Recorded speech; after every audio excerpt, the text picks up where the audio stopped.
자카르타 연합의 아름다운 아침입니다. 다 함께 사도신경으로 신앙 고백하겠습니다.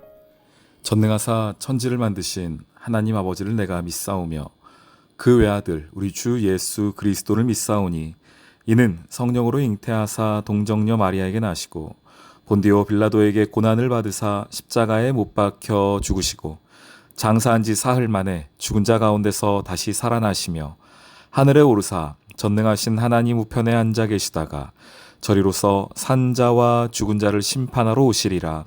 성령을 믿사오며 거룩한 공회와 성도가 서로 교통하는 것과 죄를 사하여 주시는 것과 몸이 다시 사는 것과 영원히 사는 것을 믿사옵나이다. 아멘.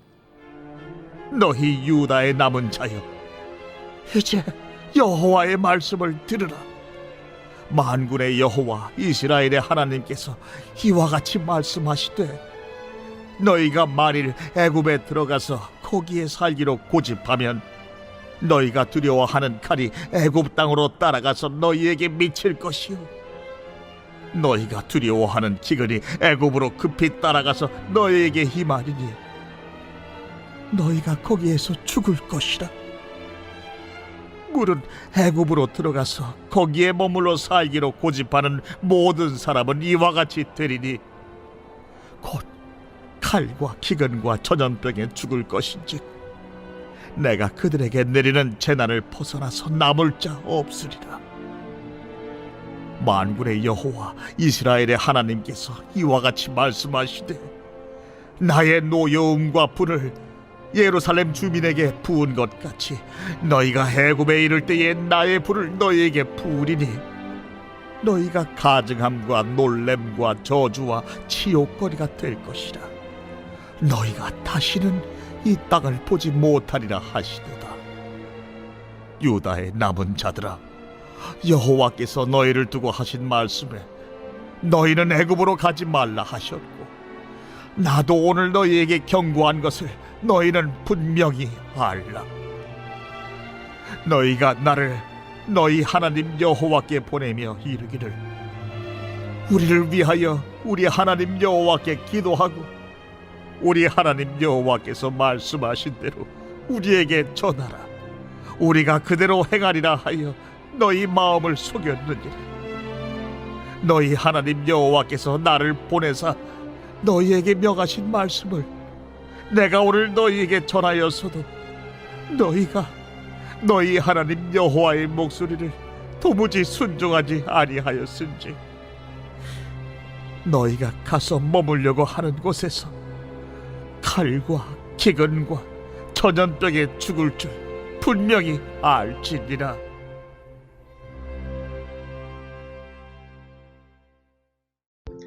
샬롬, 자카르타 연합의 아름다운 아침입니다. 오늘은 예레미야 42장 15절로 끝까지 말씀을 함께 좀 보도록 하겠습니다. 오늘 제가 주목해 본 단어 하나가 있습니다. 뭐냐? 고집이라는 단어예요. 15절 말씀입니다. 너희가 만일 애굽에 들어가서 거기에 살기로 고집하면, 지금 이스라엘 백성들이 뭘 고집하고 있다고요? 하나님이 애굽 가지 말아라, 가지 말아라 지금 얼마나 많이 말씀하셨어요. 그런데 하나님 저 꼭 가겠습니다 하는 거예요. 거기 가야지 살겠습니다 라고 하는 그들을 향해 하나님 뭐라고 말하는가? 고집 부린다는 거예요. 17절도 말하죠.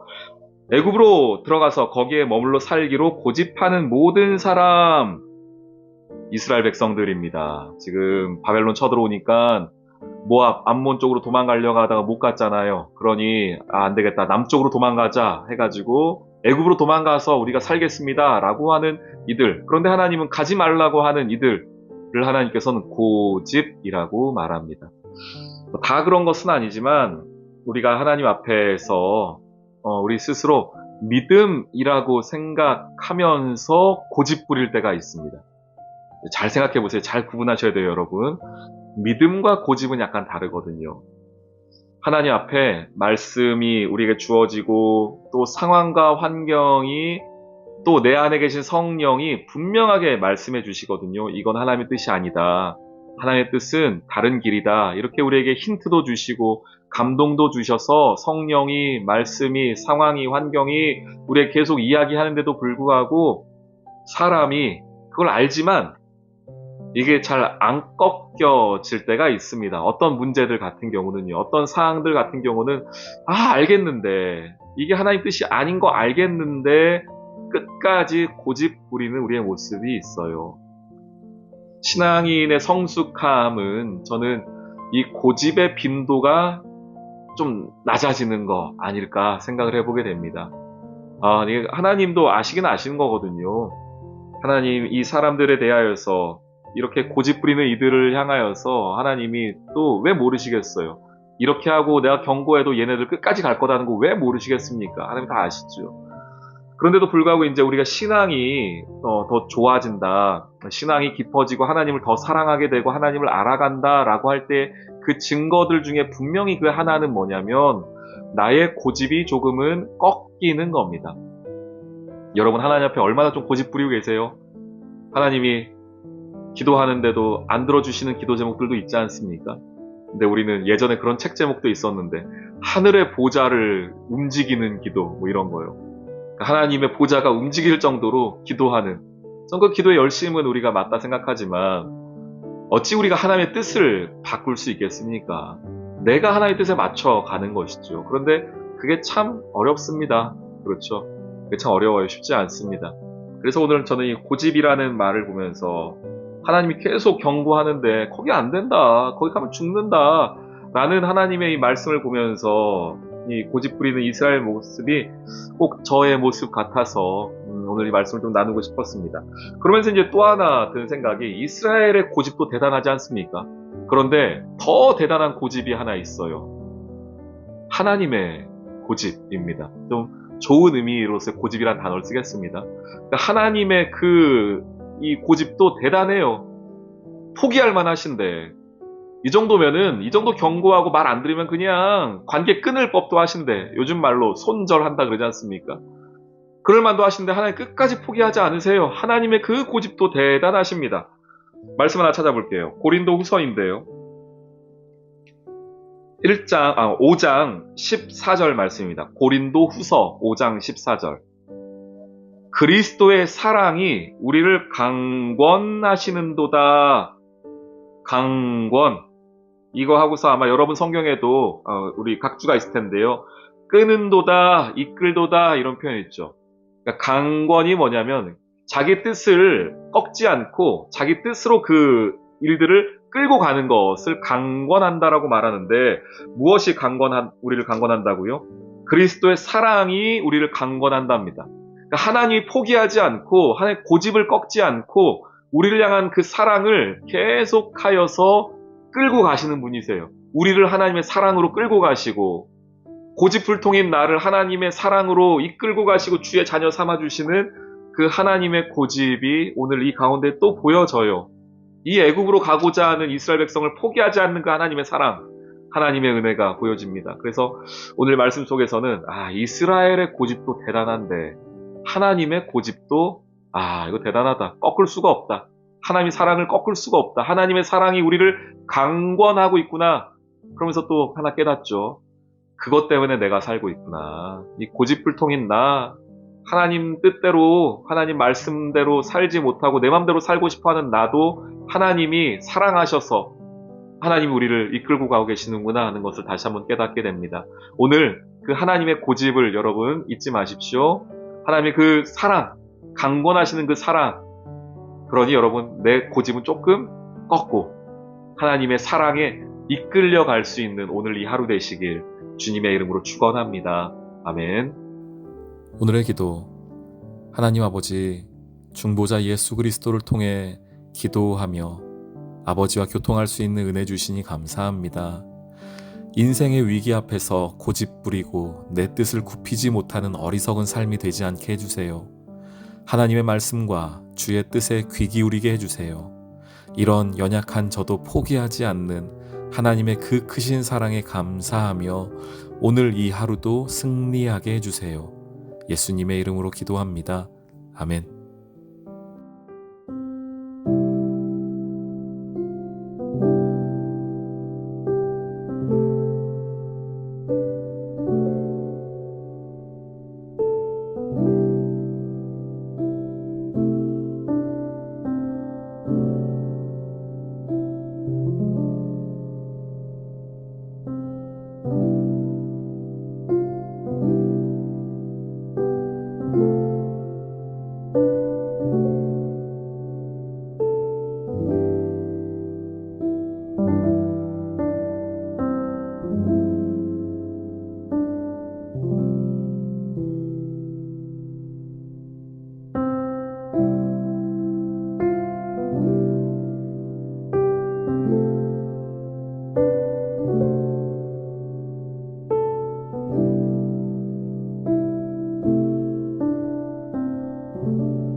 thank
you